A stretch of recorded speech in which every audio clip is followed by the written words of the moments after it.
This is the hollow center, center of nothing, edge of everything, man. There was a time, and it wasn't that long ago, when Australian politics had a very simple job description. A politician's role was to govern, not to perform, not to posture, not to build a personal brand on social media. Govern. The job was simple in theory. Represent your electorate, argue policy, negotiate compromise, pass legislation, and keep the machinery of a functioning country moving forward. It was messy. It was imperfect. It involved backroom deals and late-night negotiations and the occasional bruising argument in the chamber. But it had a basic operating principle. Politics was about governing, not activism, not ideological theatre, not the endless moral performance that now seems to dominate modern parliamentary culture. And somewhere along the way, quietly, gradually, almost imperceptibly, the balance shifted. The Australian Parliament stopped looking like a chamber of policymakers and started looking more like a convention of activists with voting rights, the Parliament that used to be. To understand how strange modern politics has become, it helps to remember what Australian political leadership used to look like. Leaders like Bob Hawke, Paul Keating, John Howard, and even Kevin Rudd came from a political culture where the primary currency was policy.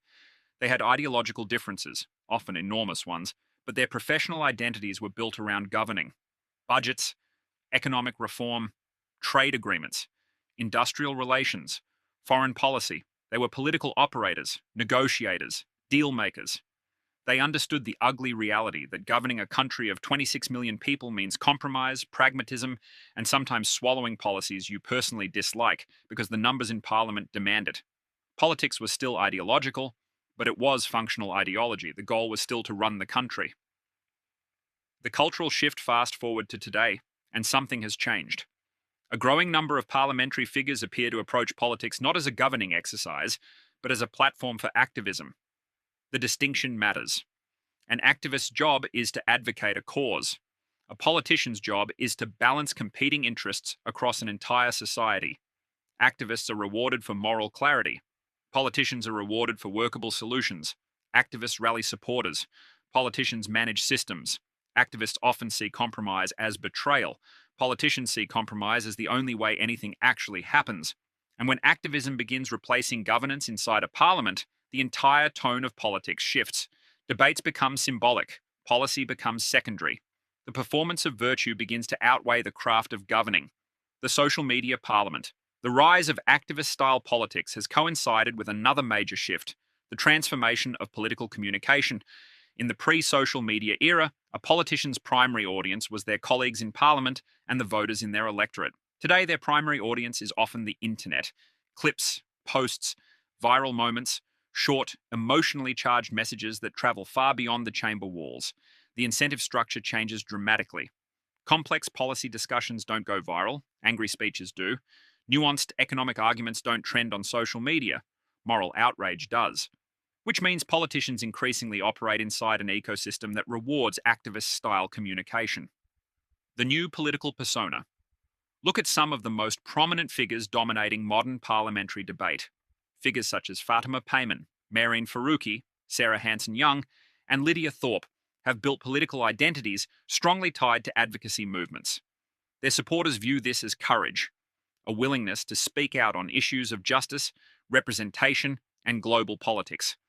But critics argue that this approach reflects a broader shift away from traditional parliamentary responsibility.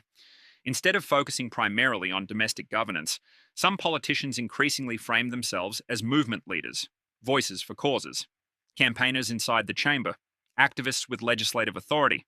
The parliamentary chamber becomes not just a place to legislate, but a stage. The expanding definition of activism.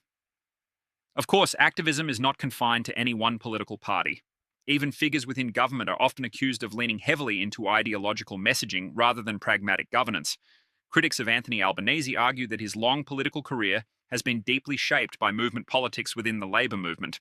Similarly, ministers such as Katie Gallagher have faced accusations from opponents that their politics prioritise ideological frameworks over practical governance outcomes. Whether one agrees with those critiques or not, they highlight a broader perception that modern politics is increasingly shaped by activist energy.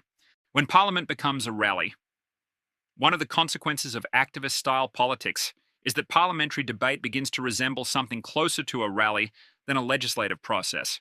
Speeches become slogans. Debates become performances aimed at audiences outside the chamber. The goal shifts from persuading colleagues to mobilizing supporters. This can create an environment where political theatre dominates the agenda. Instead of asking, how do we solve this problem? The conversation becomes, how do we signal our moral position on this problem? The difference between those two questions may sound subtle, but it transforms the entire function of politics. The compromise problem. Compromise is the lifeblood of parliamentary democracy. No political party in Australia governs alone forever. Every major reform, from Medicare to gun laws to economic restructuring, required negotiation. Activist politics, however, often treats compromise as weakness. Movements succeed by drawing clear lines. They demand purity. They mobilize supporters by emphasizing moral certainty. Inside a protest movement, that approach makes sense. Inside a parliament responsible for managing a nation, it can create paralysis, because governing a diverse society requires constant balancing of competing interests, the identity politics era. Another major shift shaping modern parliament is the rise of identity-driven political narratives. Many contemporary political figures frame their roles as representatives not only of geographic electorates, but of broader social identities: gender, ethnicity, cultural background, historical grievances. These conversations can be important, but when identity becomes the dominant framework for political engagement, it can also intensify division. Politics begins to operate less around shared national priorities and more around competing narratives of representation. Once again, the activist mindset begins to dominate, because activism thrives on identity mobilization. Governance requires something slightly different: shared civic responsibility. And this is where the concept of the hollow centre begins to explain the strange political environment we now inhabit. The traditional centre of politics, the space where pragmatic negotiation occurred, begins to empty out. The loudest voices move toward ideological edges. Activist rhetoric dominates public discourse. Meanwhile, the quiet, complicated work of governing struggles to capture attention. The centre doesn't disappear entirely, but it becomes hollow, less visible, less influential, less exciting. And in a political culture driven by spectacle, excitement wins. The voter's role.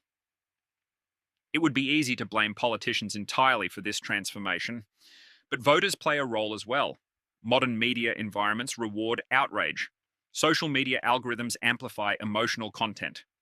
Political figures who speak calmly about regulatory reform rarely trend online. Those who deliver fiery speeches about injustice often do. In other words, the system increasingly rewards politicians who behave like activists, because activism is emotionally compelling. Governance is bureaucratically complex. One is viral, the other is boring. And in the digital age, boring doesn't travel far. The consequences. So what happens when activism becomes the dominant style of parliamentary politics? Several things begin to occur.